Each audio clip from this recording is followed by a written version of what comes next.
कहानी मायके में पड़ी रहने वाली नंद। सुमित्रा जैसे ही सब्जी लेकर घर में आई, उनकी बहू प्रिया और उनकी बेटी संगीता में नोक-झोंक हो रही थी। सुमित्रा जी ने सोफे पर बैठते हुए कहा, सुमित्रा बहू क्या बात है, तू हमेशा संगीता से लड़ती रहती है। प्रिया, हाँ माँ जी, आप भी मुझे सुना लो। दीदी की गलती तो आपको कभी दिखेगी नहीं। तभी दूसरे कमरे से संगीता रोती हुई आई और अपनी माँ के पास सोफे पर बैठ गई। संगीता, माँ, अगर मेरे ससुराल में झगड़ा नहीं हुआ होता तो मैं कभी यहाँ मुँह दिखाने नहीं आती। पापा के जाने के बाद ही मुझे समझ जाना चाहिए था कि मायके में मेरी भाभी का राज हो गया है। सुमित्रा जी, लेकिन बात क्या हुई, कोई बताएगा मुझे? प्रिया, माँ जी, आप दीदी से पूछो।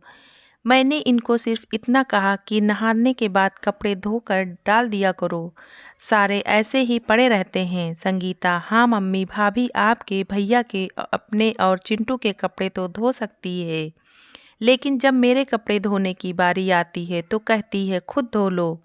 प्रिया, बात को गलत दिशा में मत ले जाओ दीदी, मैंने इसलिए कहा था कि आप सबसे बाद में नहाती हो, तब तक मैं कपड़े धो चुकी होती हूँ, फिर वो अगले दिन तक पड़े रहते हैं। सुमित्रा, तो अब क्या मेरी बेटी तेरे हिसाब से नहाएगी? दो कपड़े बाद में धुल जाएंगे तो क्या तेरे हाथ टूट जाएंगे? प्रिया, वाह माँ जी, आप भी गलत का साथ दे रही हैं। एक तो ये शाम के समय नहाती हैं, क्या ये सुबह नहीं नहा सकती? संगीता, हाँ, अब तो तुम्हारी गुलामी करनी ही पड़ेगी।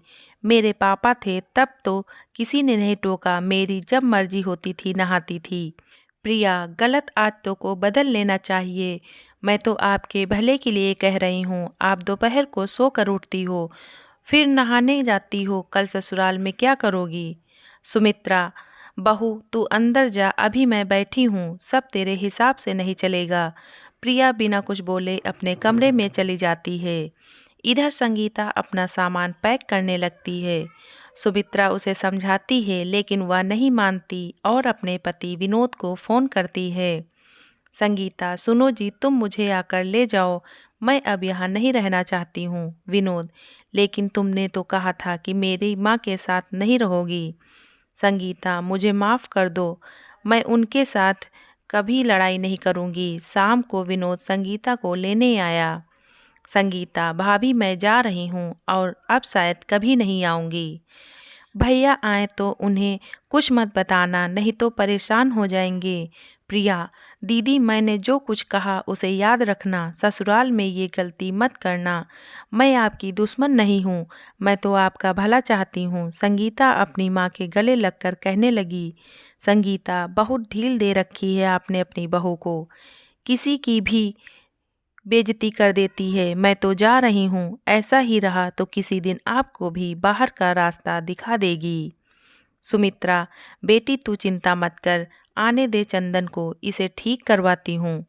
संगीता अपनी ससुराल पहुँच जाती है। वहाँ कुछ दिन सब ठीक चल रहा था, लेकिन जो आराम संगीता को मायके में मिल रहा था वह यहाँ नहीं था।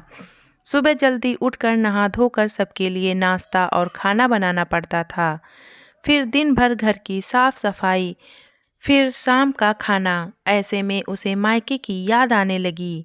एक दिन उसने अपने भाई चंदन को फ़ोन किया। संगीता, कैसे हो भाई? चंदन, बहन मैं तेरे से बहुत गुस्सा हूँ, तूने मेरे आने का इंतज़ार भी नहीं किया, अचानक ससुराल चली गई। संगीता, भाई क्या करती, भाभी नहीं चाहती थी मैं वहाँ रहूँ, यहाँ सारे जुल्म सहने पड़ रहे हैं, फिर भी मैं अब कभी वहाँ नहीं आऊँगी। चंदन, क्या कहा? वे लोग तुझ पर जुल्म कर रहे हैं। बहन, ये तेरा घर भी है, मैं अभी तुझे लेने आ रहा हूँ और मैं देखता हूँ प्रिया तुझे कैसे परेशान करती है। शाम को चंदन संगीता को लेने पहुँचा। विनोद, आइए साले साहब, आज अचानक कैसे आना हुआ? चंदन, आप मेरी बहन को परेशान कर रहे हैं, मैं उसे लेने आया हूँ। विनोद, लेकिन हमने क्या किया? चंदन, वो सब मुझे नहीं पता। संगीता, चल अपने घर। संगीता बाहर आती है, उसने सामान पहले ही पैक कर लिया था।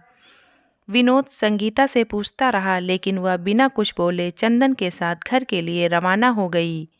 घर पहुंचकर चंदन ने प्रिया को बुलाया। चंदन, प्रिया, संगीता अब यहीं रहेगी, इसके ससुराल वाले इसे परेशान कर रहे थे। अगर तुम्हें यह पसंद नहीं तो तुम अपने घर जा सकती हो। प्रिया रोते हुए अपने कमरे में चली जाती है। सुबह प्रिया अपना सामान पैक करके अपने घर चल देती है।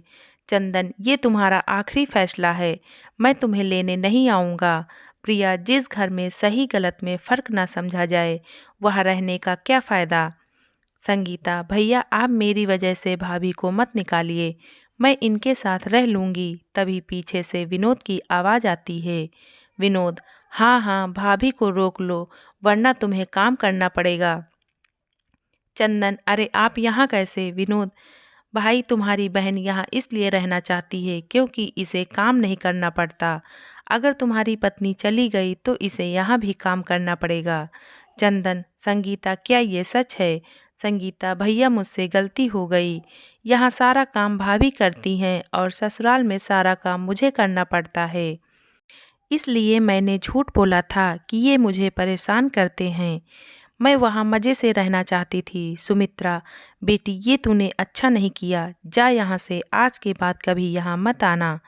चंदन, बहन यह अच्छी बात नहीं, विनोद जी मुझे माफ़ कर दीजिए। संगीता, भाभी और भैया मुझे माफ़ कर दो। विनोद, चलो अभी भी कुछ नहीं बिगड़ा, अपने घर चलो। संगीता अपनी ससुराल वापस चली जाती है। धन्यवाद।